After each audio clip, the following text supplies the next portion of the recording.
আসসালামু আলাইকুম। চট্টগ্রামের ইতিহাস ঐতিহ্য সম্পর্কে খোঁজ রাখেন যারা, তারা তো বটেই, কিন্তু অনেকেই চট্টগ্রাম লাল দিঘি সম্পর্কে জানেন না। আসুন দিঘির পাশে যে জায়গাগুলো রয়েছে তা দেখি এবং দিঘি ইতিহাস সম্পর্কে কিছু জেনে নিই। মজার বিষয় হলো বাংলাদেশে অনেক জেলায় লাল দিঘি রয়েছে। আসলে এর পানি কি লাল? চলুন জেনে নিই লাল দিঘি কেন রাখা হলো এবং লাল দিঘির সম্পর্কে কিছু অজানা ইতিহাস।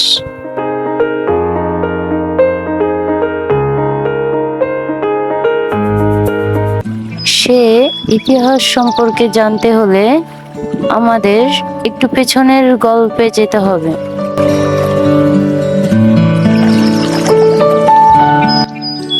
রাউজান উপজেলার জমিদার রায় বাহাদুর রাজকমল ছিলেন এই দিঘির অভিভাবক। ইংরেজ শাসনের আগে এটি একটি পুকুর ছিল।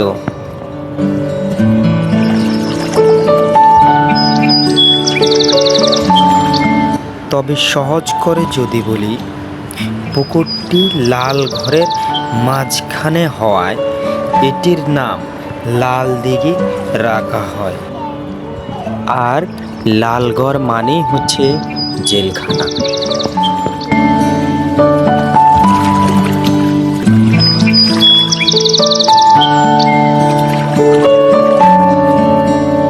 তবে পুরনো সবই সংস্কার হয়েছে।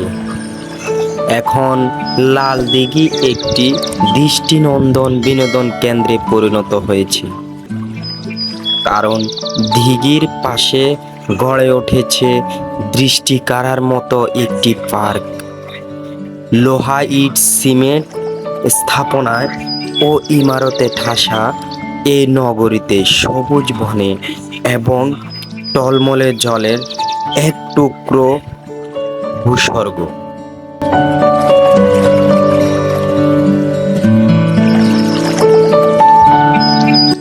এক সময়ের লাল দিঘির পার্ক এখনো সমান গুরুত্ব নিয়ে আছে সবার মাঝে।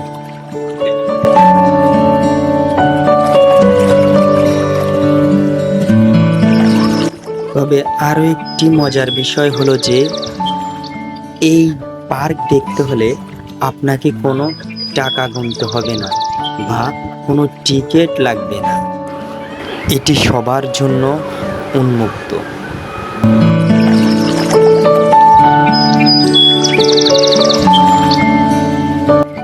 চট্টগ্রাম নিউ মার্কেট থেকে মাত্র 10 টাকা খরচ করে এসে আপনি এই পার্কের সৌন্দর্য উপভোগ করতে পারেন।